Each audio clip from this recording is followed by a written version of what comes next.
Greetings, everyone, and welcome to We Are ACEDS, streaming live on LinkedIn, Twitter, Facebook, and YouTube. My name is Mike Quartararo. I am the president of ACEDS. Today, we will be joined momentarily by Michelle Six and Walker Hartz, the founder and managing director, respectively, of Zest eDiscovery. I was fortunate about a month ago to be invited to a launch party for Zest eDiscovery. It happened in and around the 12th annual UF eDiscovery conference. And since I learned about who and what Zest eDiscovery is, we thought it would be really meaningful if the rest of the community knew about it. And so here we are. Allow me to introduce Michelle Six and Walker Hartz. Thank you so much, Mike, for having us today. Happy to do it. Thanks for making the time to join us today. Listen, I always like to start with a little bit of background. Michelle, you are quite well known in the space, in the legal community, frankly, eDiscovery in particular. But for anyone that does not know, tell us a little bit about your career journey. What got you interested in this world we call eDiscovery? Sure. I think that means I'm old, but I'm gonna own it with pride. So yeah, I've been around for a while. I actually started my career as a contract attorney.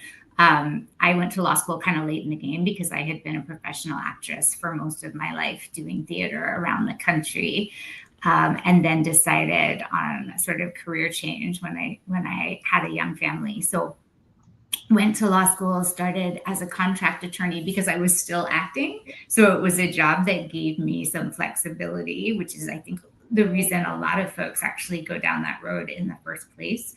And from that job was actually offered sort of an associate staff attorney track position at what was then Kay Scholler, which is now Arnold Porter Kay Scholler. And within sort of a year of being there, the partners I worked for lateraled to Kirkland & Ellis. And to my great surprise, I went with them and wound up spending 11 years at Kirkland, where I became a partner. And then about a year and a half ago, I left to join my partner, Christine Payne, who's also former Kirkland, here at Gunster, where we run the eDiscovery and information governance practice group. We are comprised of a lot of different folks, both with big law and in-house experience here. We're trying to lead this group with compassion, empathy, quality of life, and do really good, smart work, strategic work for our clients.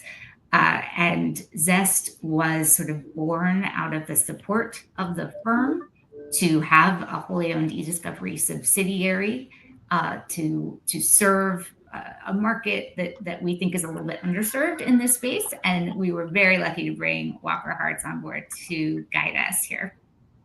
Perfect segue. Walker, tell us a little bit about your career journey. How'd you find yourself working in eDiscovery? Sure. I mean, I think like many of us, certainly not intentionally, I was coming out of school and looking for a job, and it was a tough job market at the time, and kind of took a temp job, doing bid coding on, for a smaller company there.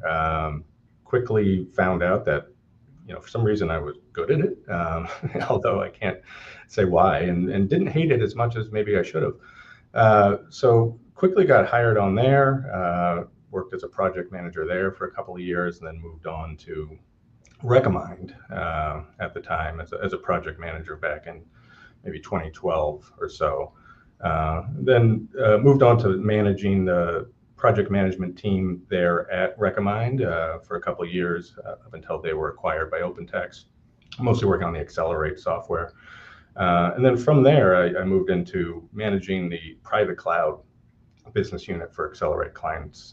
So really everything from services to implementation to the cloud support for customers doing self-service or a mix of managed services and self-service there. And then managed to get introduced to Michelle and Christine and the team here, and thought it was a great opportunity.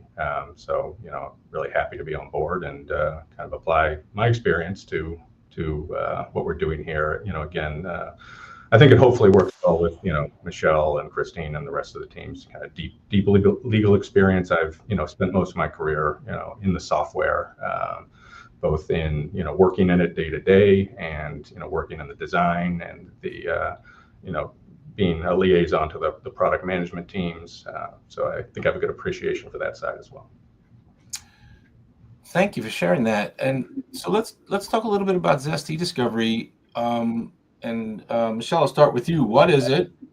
How does it operate? What should anyone expect that engages Zest for professional services? What should they expect? Is it more of an adjunct to the firm, or is it a standalone operation? Give us a little bit of insight. What can our listeners anticipate? Sure. So it is a wholly separate entity, although it is wholly owned by Gunster. But you certainly do not have to be a client of Gunster to be a client of Zest, right? It is a separate business, and while Zest does not provide legal advice, it does offer all of the sort of suite of eDiscovery managed services that you would expect, from collection, processing, hosting to review, and some really cool AI tools that we're excited to be sort of pioneering in the space with Epic, who is our partner currently, although we have other firms as well. We are trying to focus on a way to provide as progressive technology as we possibly can, but without losing the human connection, if you will, right? So, and one of the things I think that we're seeing is that large clients, repeat litigants, people with tons of cases on a docket and tons of litigation, rightly, you sort of use giant vendors to help them manage and navigate that space. And where we are seeing maybe less of a constant presence is for smaller clients, folks with maybe not a lot of litigation expertise or background, or maybe a smaller case where there's a few custodians or a couple of phones that need to be collected, or smaller to mid-sized law firms that don't have an eDiscovery group in-house and want to be able to move alongside with the data, understand the process, understand what's going on, be involved in the day-to-day discovery of a case, but need a vendor to sort of walk with them through that process, and really sort of personalize the process for them. And so that's where we're sort of initially seeing, I think, a real opening and a good foothold for us in the space. Walker, what do you think? Yeah, no, absolutely. I mean, I think you touched on something that I think is a hallmark of the services we want to provide, which is that partnership mentality. Especially, for those smaller or mid-sized customers that, don't necessarily do this every day, or are dealing with a case that's outside of the scope of what they may typically deal with.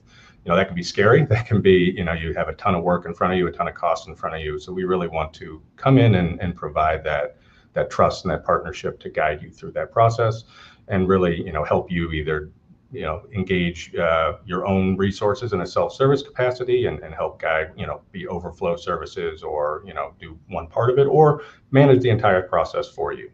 As Michelle mentioned, we're separate from the firm. We're not providing legal advice, but the processes we're using, the best practices are really, of course, shaped in the vision of those kind of eDiscovery experts on the Gunster side. And so we want to make sure that we are providing best class software, best in class services, and really providing that level of partnership that can help a customer not only get the results they're looking for, but at a cost and at a minimize the stress as much as we can as well.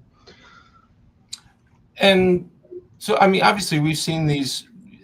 I think they kind of call them captive vendor or something like that, but it's kind of an elusive term. But what sort of propelled you to do this now? Is there something that you sense is missing in the market, or some gap you're trying to fill?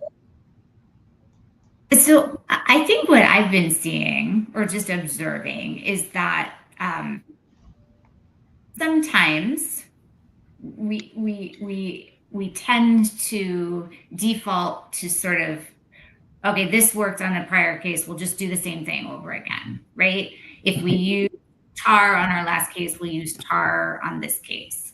If we collected from 50 custodians last time, we'll collect for 50 custodians this time. And I think what we are sort of interested in is creating a bespoke experience for folks every time, and sort of saying like, hey, I love technology. I embrace technology. I am super psyched to use it and leverage it as much as possible.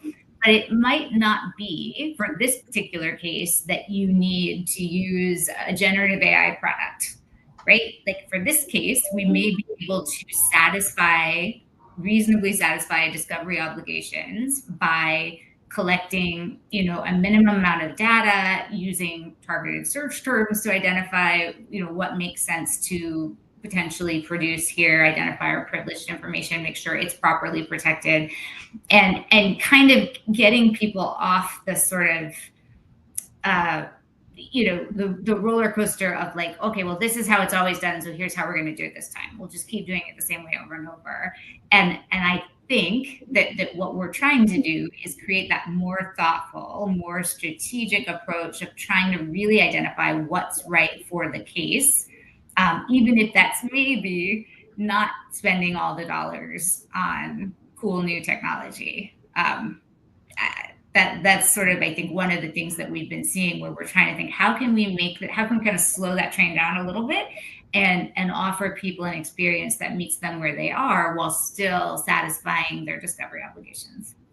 Yeah. And I was going to say, there's like, I mean, the eDiscovery space is sort of flooded with these gigantic vendors, right, with enormous footprints geographically and in terms of like data under management.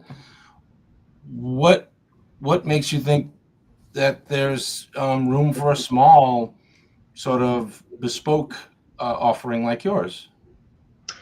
I mean, I'll jump in on that. I mean, I think some of it is just what you mentioned, the massive vendors. You can have great experiences at those massive vendors for sure, but talking about those smaller or medium-sized type of firms or cases that a big case for them, it may be a small case for those mega vendors. And not that you're not going to get good service from them. I've worked with all of them and gotten good service from them, but that you are a small piece of that overall workflow there. So I think there is some room for the bespoke, for the the focused attention that you would get at a smaller shop like ours. But the other benefit is we work with a number of partners, and we want to keep a open line to partnership, so we have access to those those cutting edge tools, the best technology. Touching on what Michelle said, we really want to find the right tool for each matter, the right solution, the right workflow, as opposed to just applying what our process is with our internal tools. We want to make sure we're partnering with other companies that give us access to those at a competitive market price, while also applying our own expertise and our own services on top of that. So I think the end result is, you can get for a good competitive price, some tailored services, without losing access to some of those technologies that those other firms have.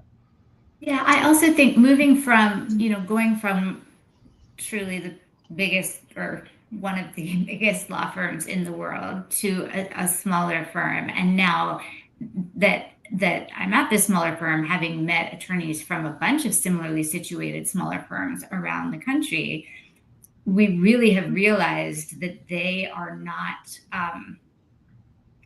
they're not targeted for obvious reasons, right, by these bigger discovery companies. Folks are looking for second requests and other sort of massive cases with a ton of data to collect and process and host and review, and that makes sense. There's a lot of dollars to be found there. But in speaking with other similarly sized law firms around the country, to Gunster, we've sort of realized, you don't have a lot of entree into this space. You're not sort of sure necessarily what would be a best practice when you're starting a new matter, right? How should you go about collecting data? What are some of the tools that are at your disposal for review? What are things you need to be thinking about strategically in terms of data sources, emerging data sources, hyperlinked documents, right? They're just not sort of a target in the sales space, it's not, it's not unusual to think why they wouldn't be. But I think that they also need help doing this the right way and need a strategic partner who can help advise them. Yeah. It's interesting because I also went from a big firm to a smaller firm earlier in my career, and I used to have these conversations. Sometimes they were debates with some of the leadership of the firm, the smaller firm, about how technology can really be the leveraging factor that enables a smaller firm to punch above their weight, so to speak, when they're able to leverage these technologies that are out today. And I think that's a really smart focus of yours. Walker, I want to ask you about something I saw on your website that stood out to me. And I'm going to quote from the site here. Zest blends a human-first approach with cutting-edge technology to make eDiscovery accessible, efficient, and effective for cases of all sizes. I want to ask you to expand on this a little bit. I think I know what human first means. We've talked about a little bit, that bespoke piece, right? But what cutting edge technologies is Zest eDiscovery bringing to the table?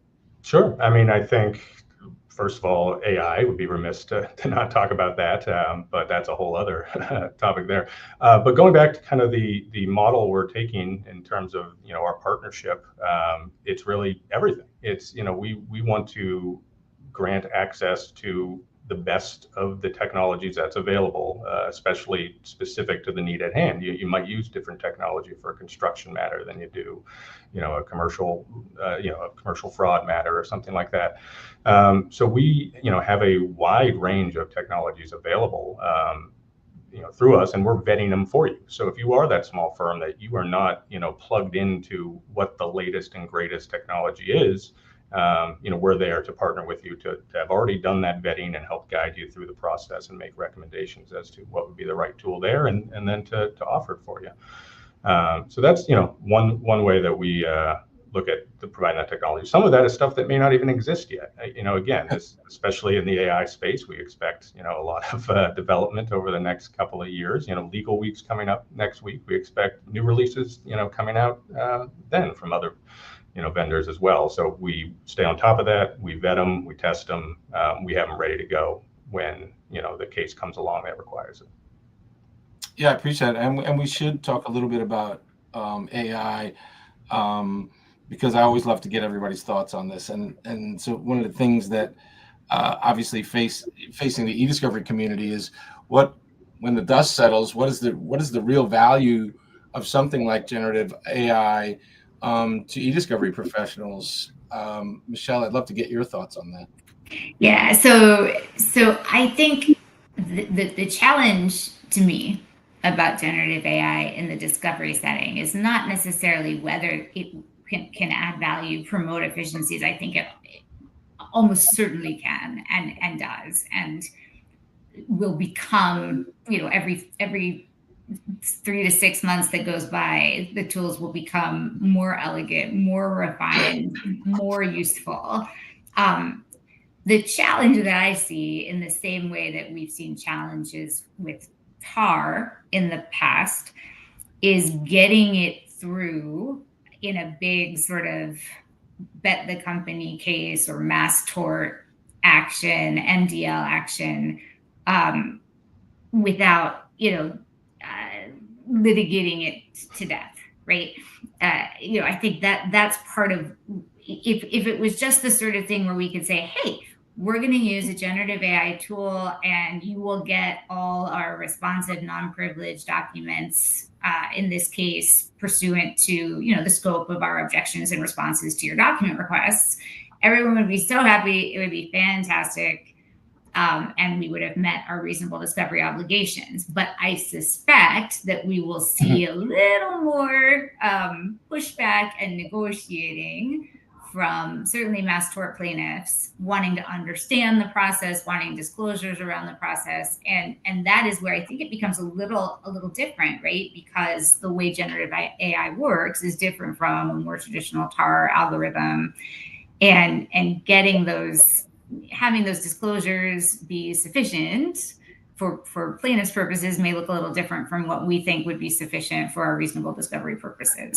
I was reading something the other day, and it was the first time the court or an opposing party requests the prompt that you entered, like, and here we go, right? It's going to put the brakes on it, and people are going to be, wait a minute, that's work product. What are you doing? Yeah, I think there is one case I think there's one case out there so far that has sort of identified prompts as work product. But I think there's certainly great arguments that they are. And so that's where I think we maybe will run into some headaches. Now, if you have two similarly situated entities suing each other, right, there may be an opportunity for more reasonable negotiations and parameters set up around, right? If both sides want to use it, both sides have a lot of data, both sides have sophisticated counsel who can explain and disclose what's necessary, reasonably necessary to talk through. But that is my concern, where I think we will see it used to great success, and maybe to the chagrin of some of our big law friends, is in the sort of deposition prep space, right? Places where we've traditionally seen first and second year associates have really high billable hours, looking at documents, helping create outlines and prep for depositions. Generative AI tools in that context are really showing a ton of promise, super efficient. The expense is lower because you're targeting a potentially smaller subset of documents. So I think that is one where there's a lot of hope and a lot of excitement. Do you think, Michelle, that Gen AI replaces TAR? I mean, my 2 cents on that is it is a TAR tool, on that. I know others, it is maybe a more advanced and more efficient version of it, but it doesn't replace, all of the needs to validate and the workflows you might use on a TAR system outside of just the mechanics of how it's finding those docs. But Michelle, referring you. No, I tend to agree, right? It is a technology assisted methodology for review. So in that way it is. It's just a question of how it is trained, right? How it is identifying relevant materials is different from how we traditionally have seen tools, whether it's TAR 1.0 or continuous active learning models. It's just different from how we have seen them implemented, trained, and deployed in the past. Just another tool, right? Just another tool, right? Exactly. Yeah. All right, we're almost out of time, but before we go, I always like to ask if you've got anything new or interesting. I'm not looking to break some untold story here, but what's new and interesting? Any big conferences coming up for you? Speaking engagements? Share a little something with us, Michelle. I will just say that I'm super involved in the Georgetown Advanced eDiscovery Conference this year, and our colleague at Gunster, Amy Sellers, is one of the co-chairs, and really, really excited about that programming. I know it's not for a few months now down the road, but so exciting, and always such a valuable place to hear from judges, hear from in-house counsel, as well as outside counsel, about the latest case law. I think that is all super exciting. And I will also just note that some of us at Gunster and friends outside of Gunster who are in-house and at other vendors, continue our work with the Mind Budget Connection, which is our small, tiny little nonprofit group that is working to talk about and shine a light on the importance of mental health and burnout in the eDiscovery community. And we are going to continue to be vocal in that space. Even if people get tired of hearing from us, we're going to continue to make sure that people are talking about it and making it an important part of how we all approach this thing with a little more humanity and a little more respect for one another. Yours and Amy's presentation at the UF Law Conference was huge and incredibly important. I encourage anybody. I think the recordings will be out soon. It's all free. You can get access to it. So if you're looking for something, Walker, your kind of final thoughts, new and interesting and upcoming. Yeah, well, I, for very good reason, I'm not nearly as in demand as Michelle on speaking circuit or things like that. So, we are busy at work behind the scenes. Again, Zest is recently launched, and we've hit the ground running. A number of matters, a number of clients coming in, and more every day. So we are busy behind the scenes, scaling, doing operations and stuff like that. But we'll be at Legal Week next week. Awesome. So looking to meet up with anyone who's interested in talking Zest then. But otherwise, we'll be doing some marketing and some other engagements over the rest of the year, and really looking forward to growing this. All right, this has been great. Thank you both so much for doing this, for making some time for us. I appreciate you taking the time out of what I'm sure are very busy schedules. Okay, everyone, if you are interested in our short form video interviews like this one, you can find We Are ACEDS live streams in your LinkedIn, Twitter, and Facebook feeds, or check out the ACEDS YouTube channel where you can watch previous interviews. As always, thank you, everyone, for joining us today, and be kind to one another. Thank you. Thanks, man.